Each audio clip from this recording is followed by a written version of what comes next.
Iya, terima kasih ya. Sama-sama. Semoga doa baik kembali ke orang yang baik. Iya, tapi sayangnya gini sayang. Apa? Aku tuh kalau ngasih kesampaian itu ndak ada kabar, Mas. Meskipun sampean kemarin ulang tahun kan nggak tak ucapin toh, Iya. tapi bukti nyata. Oh, Loh, iya. beda karo sampean. Apa? Wis ora ngucapne ra ngekeki apa-apa. Beda wong lanang karo wong wedok iki peka wong wedok. Aku ki arep ngucap ning, aku jane wis nunggu wit biyen. Arep ngucapne wedi ana sing salah paham. Ngono lho, Dik. Enggak ngono wae.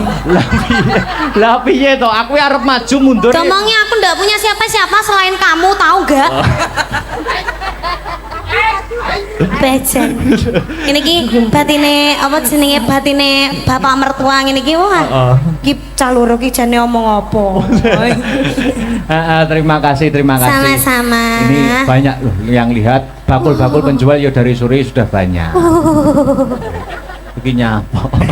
Lah kan banyak toh Mas, kagum. Oke ya. Iya, ini Semangat ora? semangat. Ojo sambat ngantuk, ojo sambat kesel ya toh. Sopo sing sambat? Lu sampeyan no, senajan jadwale iki padet ya toh. Iya. Tapi harus semangat karena sing nonton kepareng rawuh lho. Semangat no, kan derek Ayang Akbar ki harus semangat menciptakan suasana yang indah. Sayang itu loh kalau diajak bicara kenapa tuh kok pegang HP tak sita loh HP nih. Ngene lho, ngene. Aku mbok celuk sayang, aku arep balesi iki ya piye ya? Ya wes ndak usah, berarti Ya, kamu ndak sayang sama aku. Ora sayang ngono ora. Terus Yo aku ki yo dadi wong lanang ki yo serba pengertian toh, ya toh. apa? Aku ki arep bales jawab sayang, tapi kok ibaratnya ngene lho, Dik. Umpama diibaratkan ya. Piye. Umpama arep tak jawab sayang, ya toh. Ibaratnya jane aku wis suwi pengen nyeluk sayang. Jane aku wis suwi. Alah. Wis nyeluk sayang iki jane aku wis suwi. Masa toh? Ibaratnya wit zaman biyen ya toh. Umpama diibaratkan seperti kembang atau bunga. Terus Bungane iki wit biyen tak sirami terus. Ning aku ndelok kembang mau wis gede dhewe. Aku nggur iso ndelok kembange sing wis gede mau, tapi aku ora iso ngambu wangine kembang. ayo ndang diambu. Ayo. Ndang diambu. Ayo gendang diambu. Mosok panggah ramambu. Ngene. Ngene iki kok aku arep ngambu sampeyan kok ana sing nesu. Sopo? Yo, aku- Wah, pacare sampean. Ya ora. Oh, wis duwe pacar. Ora duwe. Terus Lah sapa kono? Aku arep memakor pengambu sampeyan kok enek sing nesu karo sampeyan ya to. Sapa? Lah jare sampeyan pacaran karo pemain bal-balan. kayak berita tekan di David Beckham kan? undang. Oh, ndak David Beckham ora ya? Astagfirullahaladzim kok. Mbok aja ngono Ora kuwi, kuwi ya. ora. Iki sewat ana ibu maratuwa lho, salaman. Salaman. Ibu Maratuwa. maratuwa. Kuwi mau wis tak salimi ning kon saliman maneh ya ora apa-apa. Ibu nyuwun doa restu nggih Ibu nggih. Mugi-mugi saged langgeng kados panjenengan kalian Bapak Kolil. Bapak Barok, endi kok bapak ki ya ampun bapak. Wonge cek ngatur lampu wong. Kok ya ndelik to bapak. Bapak nyuwun pangestunipun nggih bapak nggih. Ayo ambung sik, Pak. Hei. Njaluk ambung Wong karo kan yo apa jenenge rasa anak karo bapak to, Mas. Nggih. Tadi sampai sini jam berapa lo kamu? Jam 9. Wis saiki kok malih nyeluk kamu nyapa to? Lah piye to nyeluk piye? Jare aku nak gur manut sampean to. Sampean jare mulai saiki wis ora gelem diceluk nama langsung. Wis ora gelem diceluk Niken ngono mo. Saiki nyeluke kudu loro, nek ora cantik ya nduk. Kapan muni ngono aku? Cete jek lho tak siarke. Aja ngono kuwi. Jan. Atiku kok ndruwodok ngene iki Mas Mangan. Lah sampean yo ngono kok. Apa? Sampean aku gak oleh nyeluk Mas asline lek ning chat. Loh, lah nyeluk apa? Sayang, ayo. Lek Mas ning chat ngono kae kon nyeluk sayang. Nek enggak tercinta, ayo. Ora aja bahas sing ora-ora ya. Lah sapa sing bahas dhisik kuwi mau sapa? Aja krungu wong liya ben sing ngerti awake dhewe wae. Oh iya. Nah ya. Aja. Mas, Piye? sampean ulang tahunnya kapan? 8 Oktober. 8 Oktober saiki? Saiki 28 Oktober. 28 Oktober. Wisuda sudah kemarin 18 Oktober. Oh 18 berarti tanggal 8 18 28. Saiki sampean nyuwun hadiah apa? Aku nek penginku jane nek karo sampean iki duduk hadiah yang berupa barang. Apa? Apa? Gak berupa barangnya apa? Ya barangnya sampean. Maksudnya ki barang sing teko sampean ngono lho. Mbok barang sing dikasih oleh sampean. Mau dong. aku bawa sesuatu loh. Oh, apa ki tenan ora? Ini tenanan iki. Aduh. Ini tuh sebagai hadiah rasa sayangku ning gone sampean. Amin. Kok amin? Oh, iya.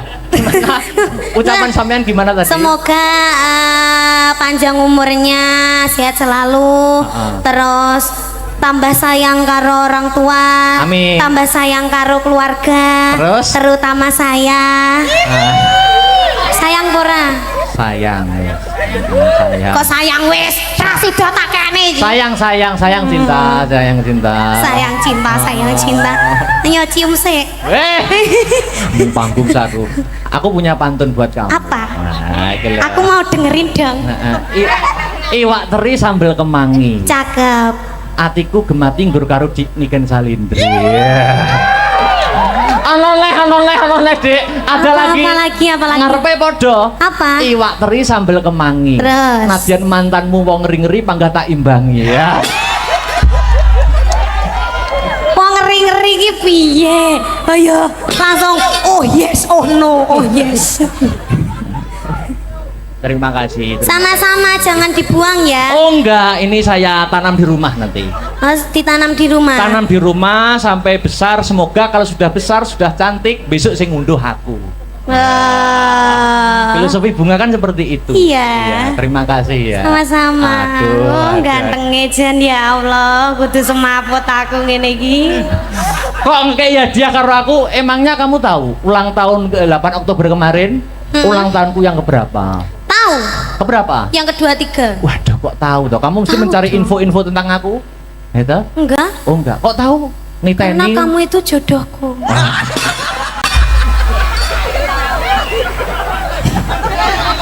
Ngene iki seneng kono ndelok ya apa wis goblak-goblak.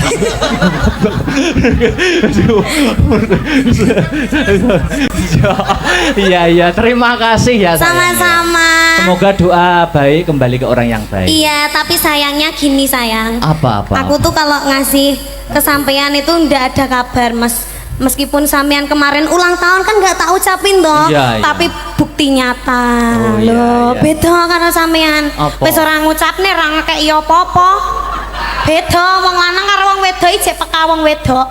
Aku ki arep ngucapne, aku jane wis nunggu wit biyen, arep ngucapne wedi ana sing salah paham. Ngono lho, Dik. Enggak ngono wae.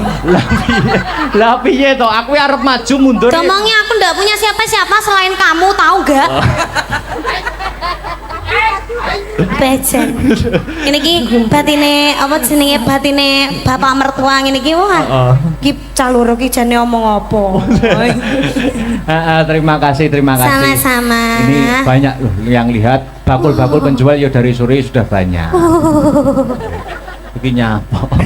Lah kan banyak toh Mas, kagum. Oke ya. Iya, ini diparingi tetembangan apa ngobrol mawon Ibu? Loh, yo dikek itu tembangan no. Nyanyi?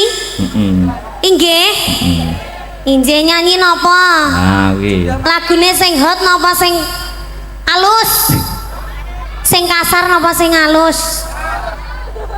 Sing alus enggak kerasa enak kasar. Kok yo ngerti senenganku. Apa senengane? Sing kasar mau lho. Apa? Ana permintaan apa sing minta ning sampean mau minta apa? Ada cundamani. Iki ana cundamani dari pemuda Kemloko Legi. Mbak Niken Salindri. Ya toh? Iki ana meneh dari pemuda dan pemudi Sambiroto minta satu rasa cinta nih Iki enake sing halus apa sing kasar sih ya Mas? Manut sampean merdikane sampean. Halus ge dikasarke, mosok kasar dihaluske. Yo. Gamelan sing musik ngono piye? Iya. Oh, ngono yo kena. Hari pemuda iki ana sing lewung. Ana Lencong. lewong kok lencong. Terus iki ana nemen. Wah, wis milih mawon pundi. Wah, dilemas Akbar terus susuku bedat. Ono iki coba Iki lho, lah. coba omong ning Asine ning jero batin tapi kucap ning lambe kok ya sepurane. Iya. Ono jadi omong ning panggung. Asine atine Mas Akbar yo kudu tak benakne ngono kuwi. Ora. Iya ta? Aku nek ro nggon pakaianmu kene rusak iki ora malah kudu tak benakne. Terus Tak rusak pisan lho. sampean kok gitu toh Mas? Ora. Kamu ingin wanitamu terpandang auratnya di depan umum Boten, gitu toh? boten. Maksudnya dirusak itu dikasih yang lebih baik. Nah, gitu loh. Ora ngono kuwi ya pikiranmu kleru kok. Alasan tidak tepat kuwi. Ayo monggo Mardika sik, Dik. Ayo. Apa ya lagunya? Ki ono lewung nemen cinta satu rasa cinta Cundo Maning. Niku mawon. Apa? Lorati 2. Oke, Lorati 2. Didamel langgam sik engko didangdutke. Oke. Sip. Buka celuk apa buka monggo Mardika wae. Karepe. Oh, buka celuk. Oke. Toh. Sampeyan apa ora pengin belajar ndalang ora ketang sithik-sithik ngono ta? Belajar ndalang. Ora ketang sithik-sithik. Pengen. Heeh. Tapi aku ndak iso. Loh, Belajar ya. jenenge belajar kan nggak ada salahnya gitu toh. Kapan lo lek belajar? Ya upama apa ora ketang nyekel wayang sithik ngono. Bisa apa enggak? Upama gelem apa ora? Upama tak arahi ora ketang sithik teknik Mau. apa? Mau ora? Mau tenan ora? Mau. Aja mesam-mesem tak rabi kapoke kok. Gelem Mas. Lho kok gelem Mas? Upama tak arahi teknik memanah wayang. Gimana? Caranya gimana? Gimana? Aduh, Gimana caranya? Mama sampean duduk sini, aku di belakang gimana? Boleh. Boleh duduk Kamu sini. harus pakai ini ya, ndak bisa pakai gini. Nggak bisa, Oh. karena nggak ada yang buat nyelempet ini. Sini, maju. maju. Mau sini, mau duduk sini. Aku mbok pangku. Ojo no. Oh sakit. Aku minta apa ya ampun, sakit apa enggak? Piye? Sakit apa enggak? Duduk sana. Oh, duduk Madep sana. Oh iya, madep. Opan. Tuh. Piye lo? Wis barang wis sak nyamanmu. Ngene iki iman kuat, Imron sing ora kuat. Oh, namanya Imron. Kok jelek sekali? Besok tak ganti Dargombes. Ini Mama, ada wayang ini namanya tokoh Arjuna. Oh, Arjuna. Tak ajari teknik memanah. Oh, memanah itu gimana? Oh, memanah itu gini ya. Memanah ini gini, ya toh? Iya. Ini gini dipegang. Dipegang. Lah ini ditarik. Seret. Panahnya ditarik, panahnya dilepaskan. Terus aduh kena niken. Iki apa? Lah kena aku loh. Nah, bisa apa enggak jajal? Dipegang. Ini caranya megang gimana? Ditempelkan ke geber, kelir. Nah, ya toh? Iya. Ditempelkan ini tangannya dipegang di sini. Ya toh, di sini ya toh. Ini bokongnya agak diangkat bokongnya. Bokongnya wayang, bokongnya wayang. Kok bokongnya kamu? Kalau bokongnya kamu jangan di sini ya. Ini tangannya ini gimana? Ini kalau silo nggak bisa ya? Nggak bisa. Oh, tak silak nih piye? Maksudnya ditata nih lo. Nah, ini dipegang sini. Ini tangan ini gimana ini? Itu betul. Ini terus? dipegang gini ya. Dilepaskan. Panahnya yang dilepaskan. Lu jari Pak kena limbu lho. Terus? Bisa apa enggak? Sudah paham apa belum? Sudah. Bisa paham? aku bisa. Ayo diulangi lagi. Sabar. Kok kayak mulang guru apa jenenge? Apa? Capau to, Mas? Gawean paling ngangeli ngomong niken kok ejan tenan. Wah, ngono. Lah, ngene. Ini tangannya lurus, tegak lurus ya toh. Nah. Tangannya ke depan, gini. Tuh, gini. Awas Ininya tangannya. dilepaskan. Ini, Oh, ini. culno dek kue nak Wes, nang Mas. kue nak nang. Oh, jan lega tenan. Penak kok? Penak. Andani kok. Domongi ha. Wes. Wes. Engko tak privat neh ning omah Weh. ya. Jan rasane mak teratap semriwi kok, Mas. Jan, hati-hati. Panas mentok ngapune Jan. Duduk sini dulu temannya aku. Ya ini ada lagi bintang tamu Soko. Oh, ada binatang tamu. Ya, yang gantengnya lebih dari aku. Oh, tapi ndak mau. Lah apa? Aku sudah dibutakan olehmu. Wow. Anu namanya Mas Miu. Oh, Mas Mil. Miu. Lanang neng wedok aku sing dadi naipe. Oh. Masuk ra? Masuk. Lah iya. Masuk ra? Iya. Lah. Heeh. Oh nek iki asline wis nek iki. Piye? Apa? Lu maksudnya wis padha karepe ngono lho. Piye? Wilujeng dalu. Wilujeng dalu kowe Dik Akbar. Alhamdulillah. Dik Niken. Wajan matur gunging panuwun. Sampun paring tinimbalan dene Pak panjenenganipun Bapak Edi, Bapak Dewan, Bapak Edi Santoso, anggota Dewan DPRD Dapil Komisi 4. Nggih, matur sembah. Kowe rene, Nduk. Kowe yo aja cedak-cedak Akbar kuwi ketoke meneng ning ganas meteng lho engko kene. Astagfirullahaladzim. Aku dilokne pria yang tidak baik-baik saja. Alah ora tetep bagus, tetep bagus. Kebak ing tata krama kok. Weh, iya. Heeh. Dik ini kan mau menemani itu. Mau, tapi nanti aku digondol mulai gimana? Kamu takut apa gila? Nyuwun sewu lho Nduk, lah nek iki kan isih arep belajar lah aku wis loro Apa nih? sitok banci sitok bengkel. Tapi sampean yo nafsu to mbek aku. Kowe iki nek tak anggit Apa anak ngarep? yo anakku, Apa yen yo tak kan? anggit adi yo adiku. Akbar petuk mbiyen ki isih cilik wis dalang lho iki. Mosok. Acara teng provinsi Jawa Timur keliling Padang Bulan ngenderekke Pak Edi Brojo mbiyen. Sampean ngerti napa sebabnya aku wit cilik kok ndalang padahal bapak ibu kudu dalang? Sebabe Sebabnya aku mbiyen pas ning kandungan ibu sering dikirimi mic. lho. Dikirimi mic. Wireless Ini mic-e piye? wireless tanpa kabel. Warnane apa? Warnane apa ngono kuwi? Mbuh ra patek tamat aku, Dik. Aku ki sakmono uga, Ger. Aku sakmono uga nyuwun sewu Meo kan kembar. Lho. Meo kembar. Oh, heeh. Terus sing adiku tak tekoni besok kowe nek lahir ning alam Padang pengen dadi apa? Pengen dadi arsitek, Mas. Sebabe pengen gawe omah sing gedhe to rombo ora kaya ning jero kene uyel-uyelan. Aku ya duwe cita-cita. Apa? Aku pengen goleki teko sak yahen iki urung petuk. Apa kuwi? Bocah ndase gundul. Heeh. Mlebu metu lah tak incengok malah ngidoni. Aku urung paham sing dadi pikiranmu kuwi aku. Mosok rong, Pak? Balenono sithik ngas. Kono ya duwe lambe ning ndas. Lho, piye kuwi? Meletek ndase. Gung paham aku, gung Kok paham. tak WA. Heeh, gung paham aku. Wewe niken urung paham Aku kowe. urung paham, aku karo niken nak wong polos to. Oh iya. Piye-piye urung genah apa piye, Dik ya? Urung. Alah. Nek wis genah paling ada cekakaan ya Mas. Kudune iki Lucu ya. Lucu. Ndas gundul kuwi mau ya. Ndas gundul. Wah, paling tuyul paling nih.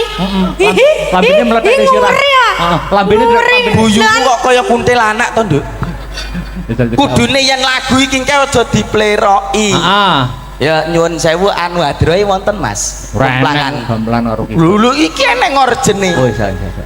Ya Nabi salam alaika, ya Rasul salam alaika, ya Habib salam alaika, salawatullah alaika. Kok meneng bae kok ora ngadeg kowe? Lah jare selawatan ki aku mesti lingguh lho. Iya maksudnya karo nggih sepote sliramu. Ono to, Kang Mas. Jelasno to, jelasno. Jelasno to, Sing Kakang jelas to. Mas. Kacang Mas sing jelas. Mlakumu biasa lho, Nduk. Kowe Kakang. iki biasa bareng bar lungguh kono mlaku malih centit-centit kena apa kowe? Lho kan ben cantik, ben Nah, cantik. iya, Kan memang feminim, wedok wanita ngono kuwi. feminim. Oh, Mana sih kamu Heeh, kamu. wanita ki yang feminim ngono ya. Dadi mlaku bareng ngono ya ngene iki. Wajar. Wis kenal apa orang tuh jane? Cinta. Wis saling kenal apa belum sampean sama Dik Niken? Aku ki gong pati Niken. kenali mbek iki kok. Salaman sik, Aku kenalan kin sik. biyen raiku bagus. Rai pula- Bagus. biyen Bagus piye to? Bagus. Heeh. Saben main karo iki njur ditoyori wae lambeku kok. Oh. Weh, aku pengen selawatan ning gawe lambe, iso. Weh. Lho piye iki? Selawatan Piye nganggo? mau selawatmu mau piye? Selawatmu kowe mau piye? Oh ngene lho, Mas. Sik to kowe iki ora Iki lho lagi ditakoni cedak kok. karo iki ngono kuwi wis ngene lho. Dadi umpama jaman ketoprak ludruk, Nih. biyen ki umpamane tangan rene iki ora sampai kena sing muni ngisor. Oh ngono, aku iso aku. Rek ngene iki lho. Jajal. Kita Opo diulangi, kowe diulangi. wani karo aku kakang plak tapi kene gak teko nggon sing muni kene. Plak. Oh, Oh iya, siap. jajal piye jajal. Siap. Pokoknya aku ndek salah. Heeh. Kudune kowe manut karo aku. Pripun Kang Mas? Kula mohon panut malih panjenengan lho Kang Mas. Iya. Ya, aku yo wis ngendika yen to sliramu kudu manut kalian pun Terus kakak. kula pripun Kang Mas? Ora gelem. Kowe iki ora gelem njur ngaplok kene ngono, tapi nek kaploke kene. Wala, lha jare sampeyan sing ngaplok tontonono. Dicontoni sik. Nonton angel rap. Wah, syukur seneni cah cilik we. Heeh. Nah, yo. Ini ya. Dang. Teknik. Piye? Teknik ngaplok. Plak. Tek. Oh, ngono dadi sing muni kene nih. Heeh. Oh iya iso aku iso. Ayo, ayo Duk, di ero. Lho, kok pakai kono? Lah isone ngene kok. Heeh. Lho, piye to ki? Isone ngono ora apa-apa to. Ki pamen aku ngesoni sik, kono. aku lah mbok seneng nganggo mie kuwi. Lah nyapa? Meneng ah? Anget lho iki. Halo. Lah kok ndek kek mie kok ning anding speaker lah ya ndak Ngene nek kok. muni. Ora muni iki ngenanku. Jejel. Ketoprak biyen ludruk, nah sing muni tangane. Oh, ngono. Nah, sing kene mung ngene ngono. Oh, ta. iya. Ya, Dang. Ayo le. Kula mboten sudi kalian panjenengan Kang Ya. Mas. Aduh. Bener wi wong sing isor plek kok, sing isor plek kok. Plek kok sing isor Sing kene. isor plek. Tapi bener. sing kene kebanteren. Lah terus piye? Tangan iki, tangan kene, Nduk, tangan kene. Oh, kuwalik paling Walik, Duk, walik, Duk. walik. Ah. Iya. Kulino ngede. Oh, ayo dibaleni Duk, baleni Duk. Dadi kene mung ngene lho tok sing muni kene. Iya. Nah. Kula mboten nyepurane panjenengan lho Kang Mas. Kang Mas. Monggo badhe menika setunggal-setunggal nggih. Iya. Nggih ae. Seneng kancane Ayo bener nyonyot. kok ceplek pek ngono. Asem ke wajan suwe ra petuk ya Suwe no. ra kepethuk, Nggonmu Kang Mas. saiki kok mundak gingsul. Gayane ra mutu Iya gingsul ketularan sitok. karo Mas Akbar. Gaya lah. Nggonku lho gingsul sak cangkem kabeh. Iya makane iki kena dike selawatan lho ngite. Piye? Dang. Ya Nabi salam. Op. Bar. Iya. Bar. Nabi. Mbahmu wis. Ndang to. Aku roh lo, aku roh. Ora. Aku malah nggo cempolo. Aku Sik, ra tak. puas. Apik ya. Iki wayang ora ning BPJS lho korban untu. Duk, Apik, tapi kok. aku penasaran, kuwi jane brengose tenan Proto. Lah, iya. Cek. Iki maksud tenanan. Iki angus. Wih, idune moncrot kabeh. Ah, ngene lho, Nduk. Wih, ampune. Timbang. Wih. Aku urung ngomong. Timbangane kowe ndadak raup ngono. Andinge ning kuwi lho. Aku bojoku wis Iki arep loro. nuntun bae ning gone puskesmas ceritane. Lah kan BPJS. Oh, kan BPJS kuwi mau untune kuwi mau to, Mbak. Yo ngalah ngomong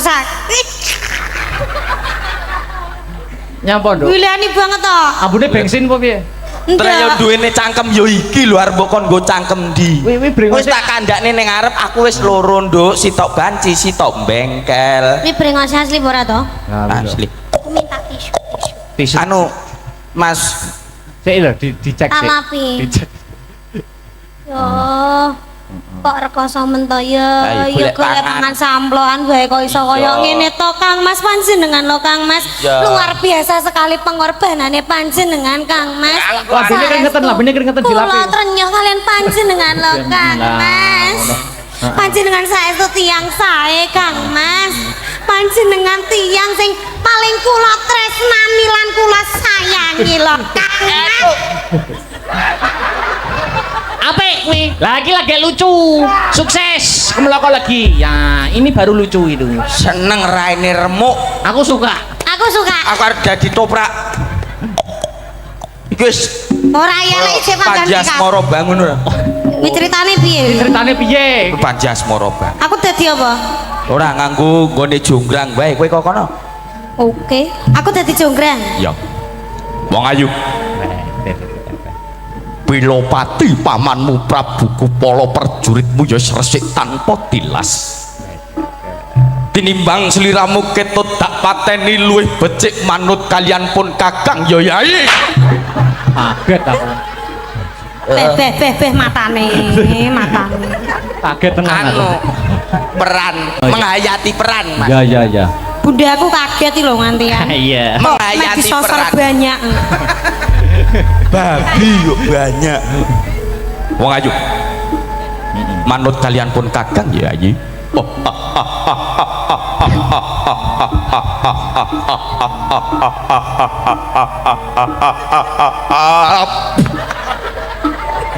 Wadah apik kowe kok. Ojo banter-banter tukei lu. Lah ben kok ora ngamangap maneh kok.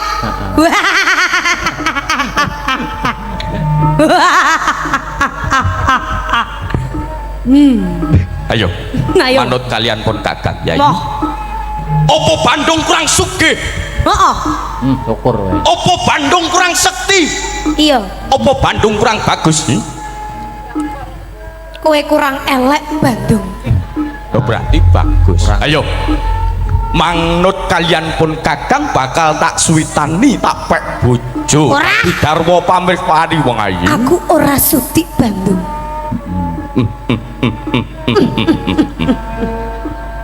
Kowe kok nerokke aku? Apa urusanmu? Gak apa-apa. Kowe wani mbek aku kok. Kowe mentang-mentang kowe dadi Bandung, kowe wani kowe karo aku. Ya apik. Bar. Sanggit anyar iki, apik. Bar. Iki Kowe arep kok luwih galak timbang Bandung bar. Apik. kowe ora ngerti sapa sing tak kedani. Sowo? Kae. Ora ngerti kowe. Oh iya. Wani kowe. Sik hop yen ngono apike ngene. Piye? Jenengan dadi Bandung, aku tak sing dalang. Oke, siap no. Fragmen. Bandung ki biasane ora disetujoni karo Roro Jonggrang. Nah sing dadi Bandung saiki Mas Akbar. Sampeyan sing dadi Kowe engko mesti ditolak. Truk. Wase ngono. Rina pantaran ning wengi ora ana wanita sing tak penggalih, ora ana wanita sing mlebu ning jantungku kejaba mung sliramu wong ayu. inggih Bandung. Bar. Bandung. Kula tresna kalian panjenengan lho Bandung. Dasare Roro Jonggrang kuwi seniwati. Bandunge seniman. Besok awake dhewe nek wis rabi, ya toh? Iya. Ngarep omah dibangun pendopo, kei gamelan, cah-cah tabuhan awake dhewe ngrungokne. Oh, Kang Mas. Mentah romantise Minta ya. romantis ya Kang. Telek. Weh, iki wae ngono ngetokne mik. Oh, apa mike nganu kecokro untu. Keduwuren. Piye to ki? Kowe iki roman ya roman, aku rung mapan nih mbok tinggal. Lha iki dipiyekne karepmu. Mike keduren Setel Mas. rodok ndek deloken mau mik teko Nyocok moto moto. kuwi. Iki ora mike sing salah. Apa? Cangkemmu kegeden. Niki mike kurang ngisor. Nah. Roro Jonggrang, Dalem Kang Mas. aku ana kabar anyar kanggo kowe.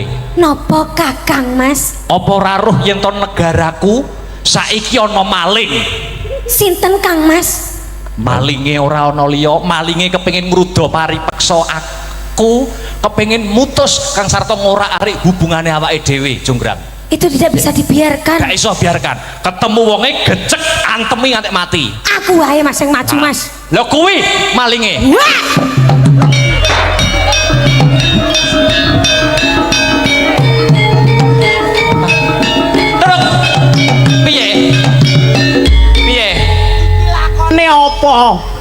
Iki lakone apa? Bandung Roro Jonggrang no. Bandung Roro Jonggrang kok gepuki dalang. Ngendi malinge? Weh. Walah, iki barang wis gak kena jak kompromi. Tuh silit banget. Gosok. Anu was mas. Aduh. Ngeprak cek ngeprak sih. Iki enek koplinge, iki enek gase. Heeh. Napa? Anu kena paku, Mas. Ora dalang nek ngeprak nggo sikil wis umum. Lah terus Nggo lambe ngono. Oh, tapi lo lambene luwih maju teko sikil. Kita banter malan koyo kena seng lho, teng. Wis saiki enak no dalang ning kono sik. Aku tak nyanyi runduk niken. Oke. Kandung ngaren men to Kang Mas. Anu minangkani pamundhut. Oh, iki arep mateni aku ya. Ora. Iki nyapa mau dadi Bandung barang bocah kok. Dadi dalang ya, dadi dalang sik. Ya. Iki ana pamundhut terbanyak lumantar WhatsApp no. Apa itu? Gemati sik, gemati. Sida kemati to. Sida, wis jangan kuat to. Wis go bios terang jare sambat panas mau. Panas. Oh. Terus sampean suwuk terus wis mari. Apa? Jalur Sampean suwuk. jalur dia apa? Disuwuk. Disuwuk apa disayang? Disayang, ayo. Jose aja. Gemati masih bra. Yo heeh. Dijogetne lho ya wayange. Ya. Ayo nduk awake dhewe nonton menungso kang lagi roman nduk. Iya, Mak. Wes. Wengko tahun ngarep Pak Edi nanggape kowe wengko. Ora masalah nih bintang tamune kowe. Ora sudi. Masuk engko karo iki. Kapan ndang rabi? Ngapa? Yuk gemati yuk. Oke. Yuk. Are alar ambabar laju iber-itere lumayan dengawan neco ing parana ane kebar.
Miat langening kalang iwan aglar pandamuncar ong tinon lir kekonang surem soroti tan padang kasor lan pajaring purnameng gegono dasare mangsa katiga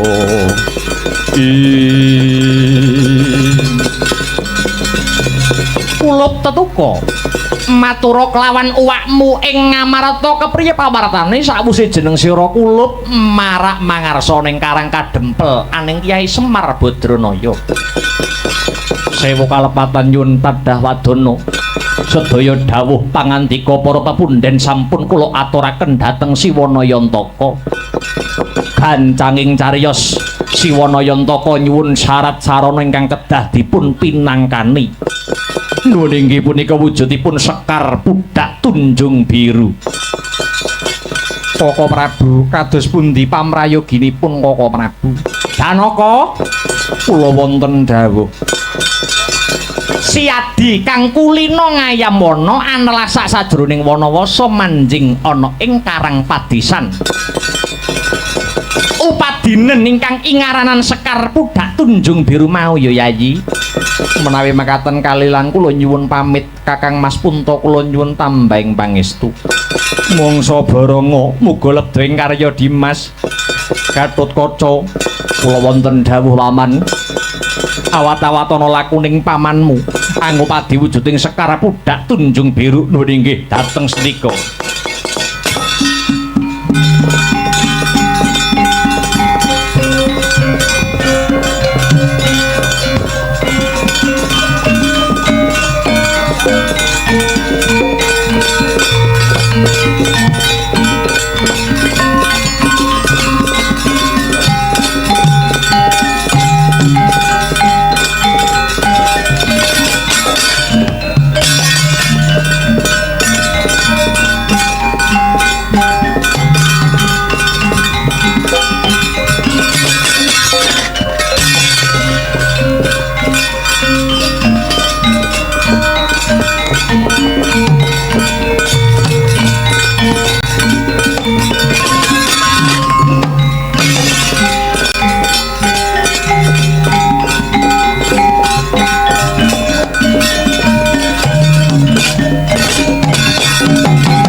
Merahina semubangi wangaruna katinetrane nganggo rapuk.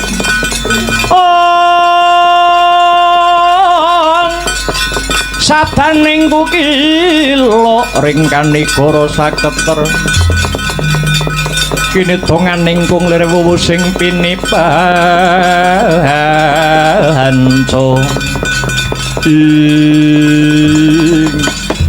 Bong ilahing nama Sidam Sidi Sekaring Buwana Langgeng. Ulun waspadakake kaya wayah ulun Lesmana kang sowan ana kahyangan alang-alang kumitir. Sumengko pengawak bojro kang dadi lakumu ana parigawe apa? Nuwun inggih Duh Hyang padha winenang kula marak sowan awit wonten prakawis ingkang saklangkung wigatos. Lesmana nyuwun lumunturing sih kanugrahan saking Paduka Pukulun ingkang arupi Sekar Pudhak Tunjung Biru. Sekar Pudhak Tunjung Biru kinarya kula badhe hamboyong Kyai Semar Badranaya. Kula Lesmana samendang tan karempit atur kita usulun tampa kanthi trawaca. Kita ora kleru menawa nyuwun Sekar Pudhak Tunjung Biru marang jeneng ulun awit ya ana alang-alang kumitir kene papane kembang mau kulup. Lan wis titiwancine kembang mau linggar saka wasta ulun. Tampanono ulun ora anggone masrahake kulup.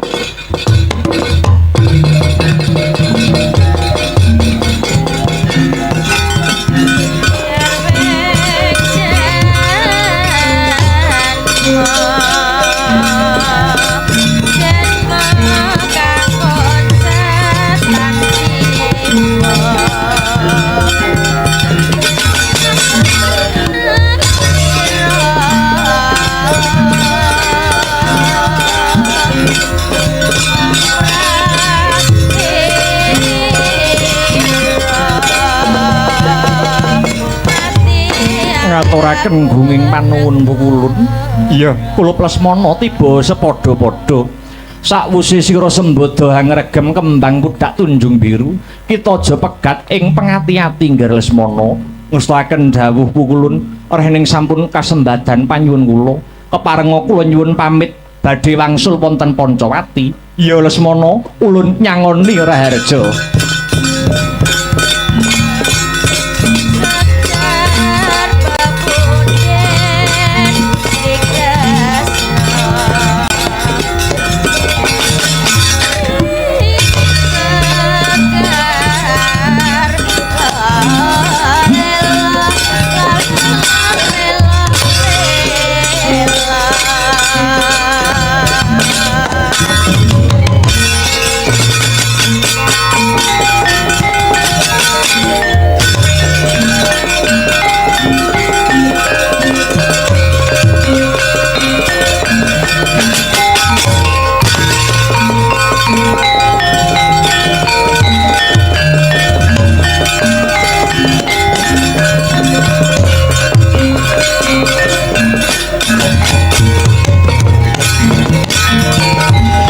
Dewa Sugata marang suring prang ngudani arum-arum ngendan ing awiyat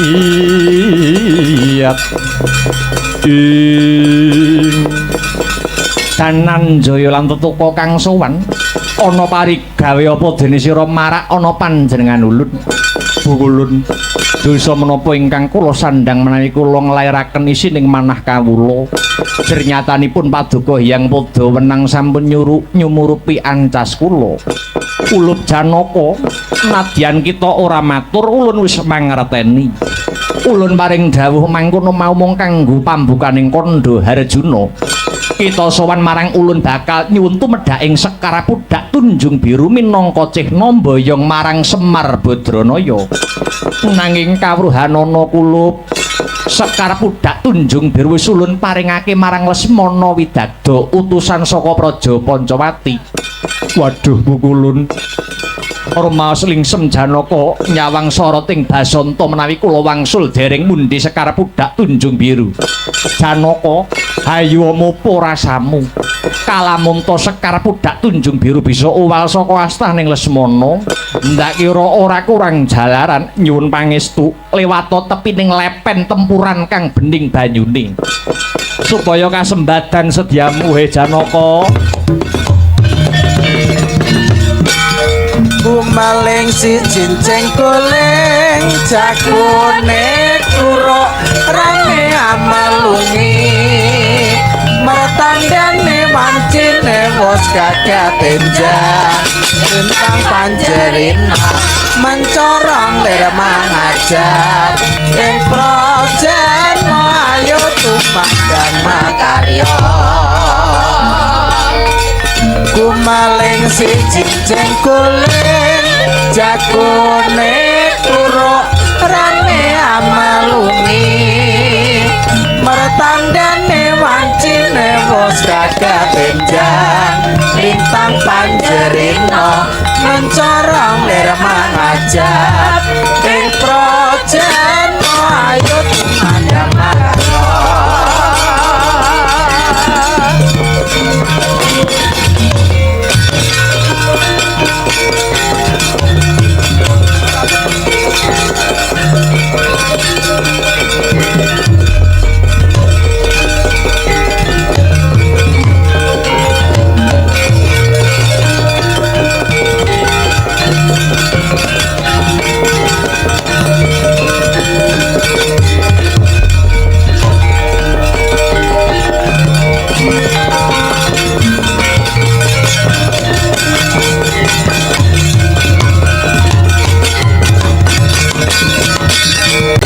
mundur palarasan sang tekik tupi mundi mastuti dawuh sang resi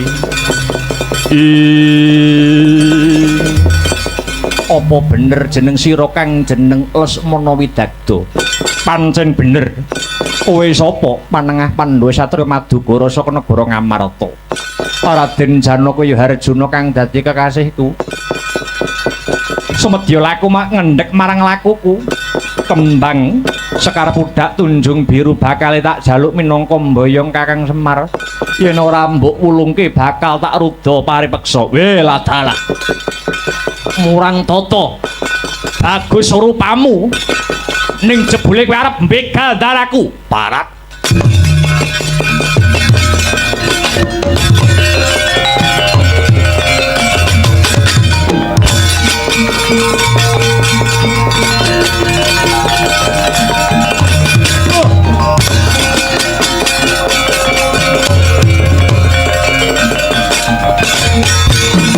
Wah, iki musuh lawas. Kowe uga arep mboyong Kyai Semar Badranaya. Lakon mboyong Kyai Semar Badranaya wis bisa nglangkai bangkine Anoman. Kejak pirang dina tak ladeni musuh Satru Pinggondari Gatotkaca. Ayo, tandingono iki mantan Gembong Senopati Swelagiri. Galong pecah dasmu.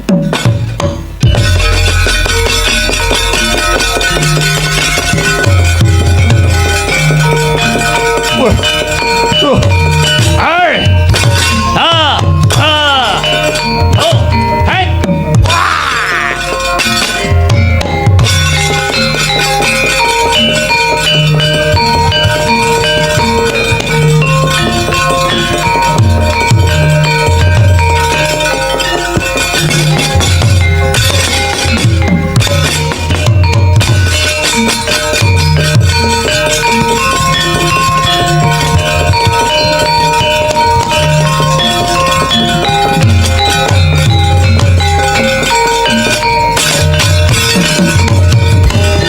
Gagat deniro rebutan Sekar Pudak Tunjung Biru. Nalika semono kodrating jagat gaweaning para dewa, Sekar binelah dados kalih ingkang dinasta Raden Janaka Sekar Pudak Tunjung Biru kang diasta dening Raden Lesmana amung wujud cangkokipun kang winastan Cangkok Wijaya Mulya.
Swamya ngambrang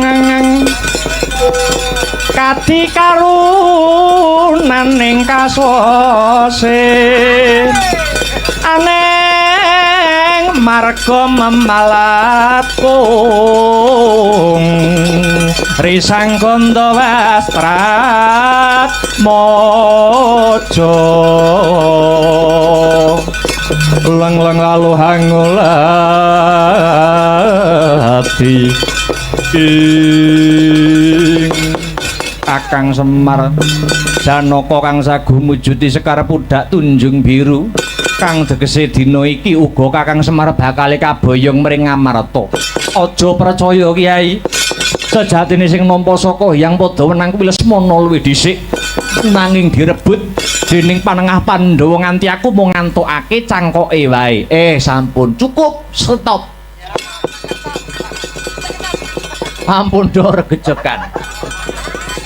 Kembang lan cangkok bisa pisah niki saged dados pralambang kagem Ndara kula Janaka lan Ndara Lesmana.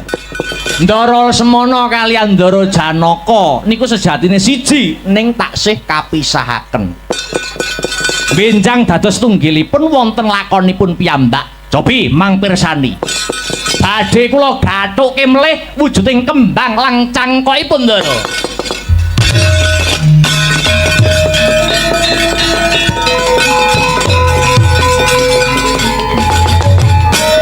Yo, kagathukaken wujuding Sekar Pudak Tunjung Biru Dalasan Cangkok Wijaya Mulya. Badar sejatine wujud wenteh garwanira Kyai Semar Badranaya nenggih Bathari Kanastren.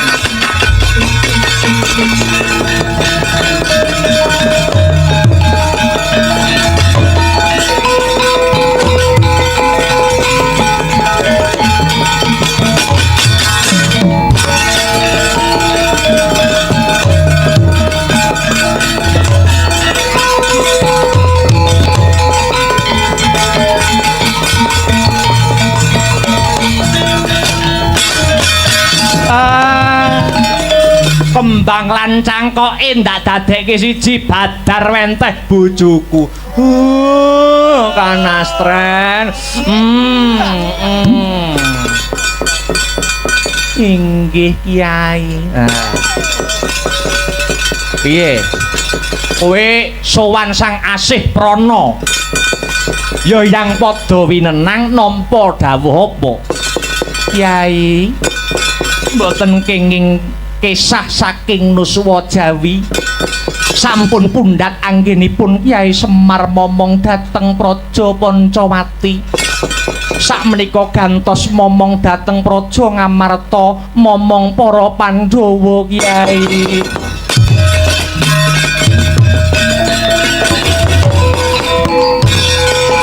Monggo Ndara. Tumuju wonten Praja Ngamarta. Kodratipun kula momong dhateng para Pandhawa, Gus.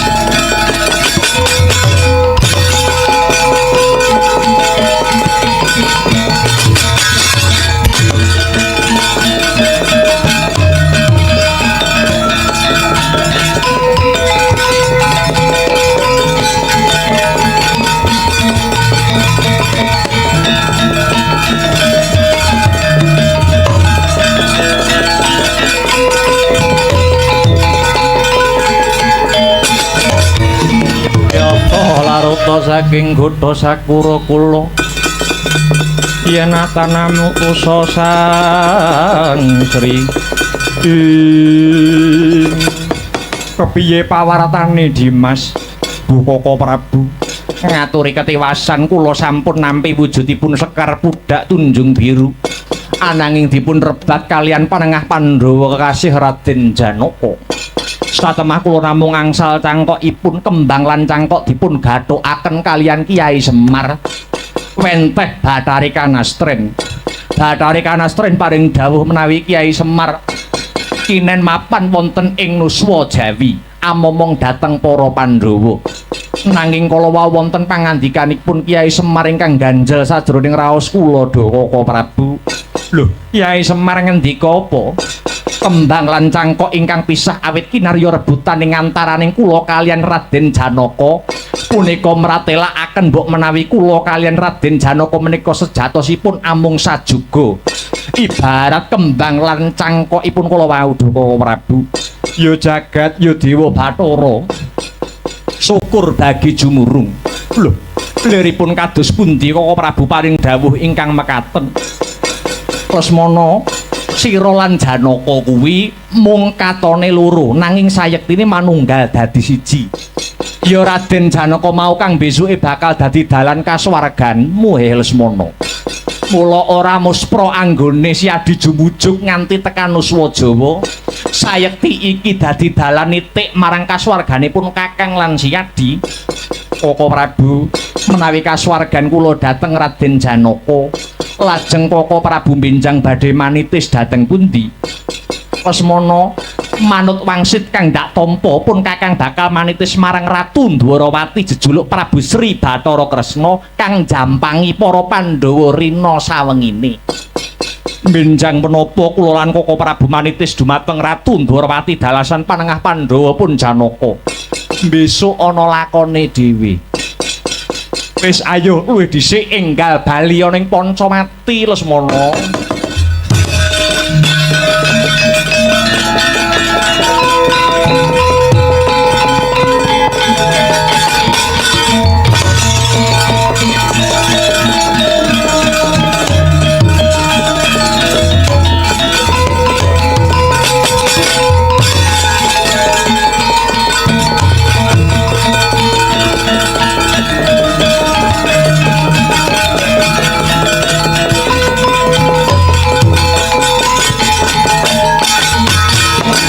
Weh latalah. Gagar wigar tanpa karya anggone Praja Pancawati mboyong Kyai Semar. Sajake sejarahe Praja Pancawati bakali rampung bakali pundhat. Bendaraku Prabu Rama lan Raden Lesmana katone sedhela maneh ya bakali manitis marang satriya ana ing Nuswa Jawa. Ya Anoman ora bali ana Pancawati. Ora bakal jogar anggonku semedi, aku bakal tetugur ana Gunung Kendalisada. Yen durung ngantuk pepadang tumrap nasibku dhewe, Anoman ora bakal jogar anggone malah diening.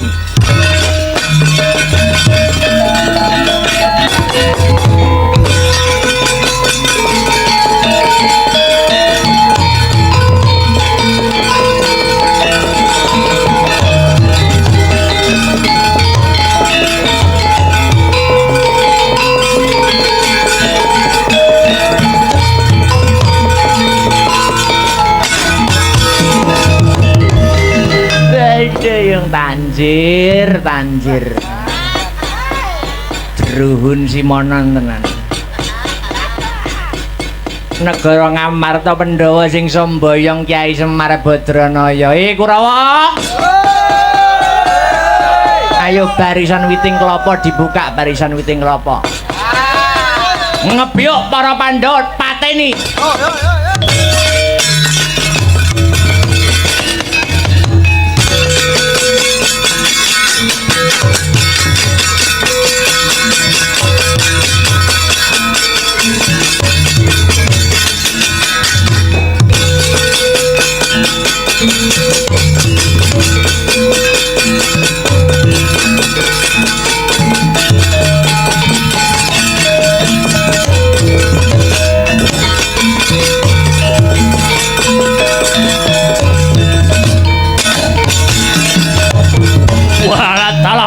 Dara Werkudara Harta marma ana paran lakon rangsang mati dening aku.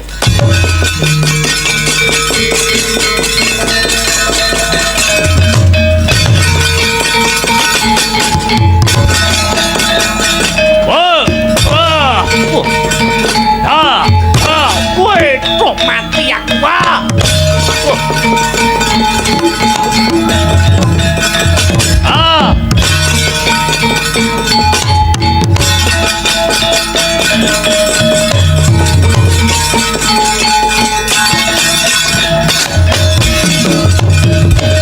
Lakon titir mati dening Swatama.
Sampun wuruing Bandayuda nggih Gus.